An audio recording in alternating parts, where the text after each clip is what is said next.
स्वतंत्र ओडिशा प्रदेश गठन एक सहजसाध्य उपलब्धि नथिला, बरं एहा थिला बहु वीर स्वाधीनता सेनानी, साहित्य रथी, उत्सर्गीकृत सांबादिक, त्यागदीप्त बुद्धिजीवी और उदारवादी शासक तथा संस्कारक मानकर वर्षव्यापी संकल्पर सिद्धि सोपान।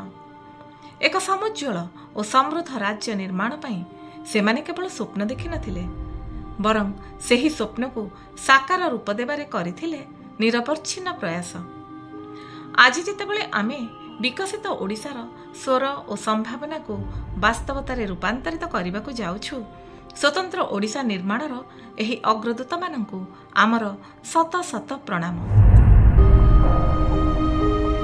ओडिशा को एक निजस्व परिचिति देवा सह एहार गरिमा मंडित ऐतिह्य को विश्व विदित करने पई जेउ माने निजर अमूल्य योगदान रे आम इतिहास को रुद्धिमंत करथिले, सेमानंक मध्यरे थिले उत्कल गौरव मधुसूदन दास, उत्कलमणि पंडित गोपबंधु दास, महाराजा श्रीरामचंद्र भंजदेव तथा महाराजा कृष्णचंद्र गजपति देवंक परी उत्कलर सुयोग्य बरपुत्र। उत्कल सम्मिलनीर अभ्युदय और विकास थिला स्वतंत्र ओडिशा प्रदेश गठनर आद्य पर्व। 1903 मसीहा ठारू आरंभ करी 1934 मसीहा पर्यंत उत्कल सम्मिलनीर 24टी अधिवेशन ओडिशार भिन्न भिन्न प्रांतर रे अनुष्ठित होइथिला। उत्कल सम्मिलनीर ऐकांतिक उद्यम फल 1936 मसीहा एप्रिल 1 तारिख दिन प्रथम भाषाभित्तिक राज्य रूपे स्वतंत्र ओडिशा प्रदेशर जन्म संभवपर होइथिला।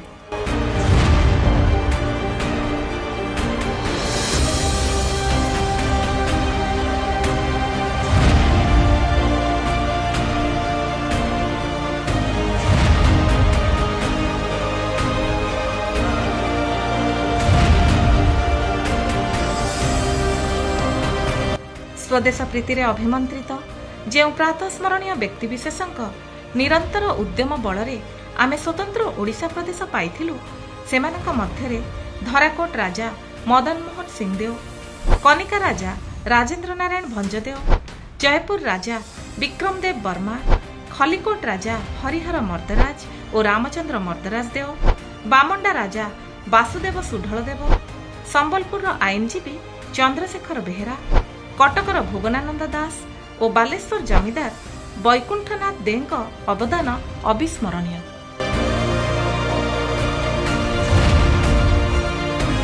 ओडिशार गौरवमय मुहूर्त आसीथिला सेतिकी बेले जेबे 1935 रे प्रणीत गवर्नमेंट ऑफ इंडिया एक्ट आधार रे 1936 मसीहा एप्रिल 1 तारिख रे प्रकाशित ओडिशा राजपत्र रे पूर्वतन बिहार ओडिशा प्रदेश मुक्त होई आम राज्य ओडिशा एक स्वतंत्र प्रदेश रे परिणत हैला।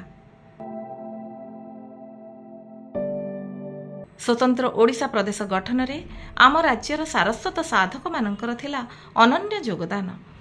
ओडिशार अपरूप साहित्यिक परंपरार आद्य सूत्रधर थिले कविवर राधानाथ राय, व्यासकवि फकीरमोहन सेनापति, स्वभाव कवि गंगाधर मेहेर, कर्मवीर गौरीशंकर राय, भक्तकवि मधुसूदन राव तथा उत्कल भारती कुंतला कुमारी सावतक परी सृजनशील सुयोग्य कवि और लेखक वर्ग।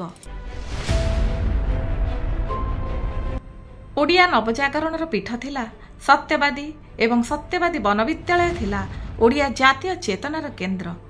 सत्यवादीर पंचसखा यथा पंडित गोपबंधु दास, पंडित नीलकंठ दास, आचार्य हरिहर, पंडित गोदावरीश मिश्र तथा पंडित कृपासिंधु मिश्र शिक्षा माध्यम रे मानव जीवनर नीति और आदर्श को प्रतिफलन कराइबा सहित ओडिशार बौद्धिक स्वातंत्र्यर वार्ताबह साजी सचेतनता और बौद्धिक विकासर मार्ग प्रशस्त करथिले।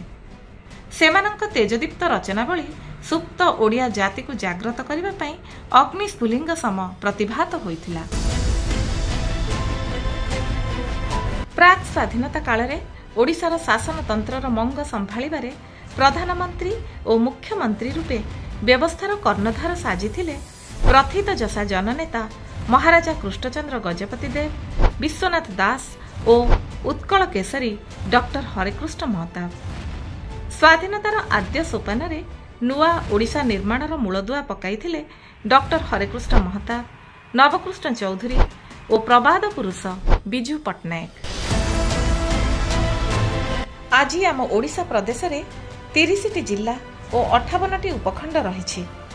पर्याप्त सबुजिमा, घन अरण्य और सुनील पर्वत घेरा ओडिशार भाषा ओडिया आज शास्त्रीय मान्यता लाभ करिछि।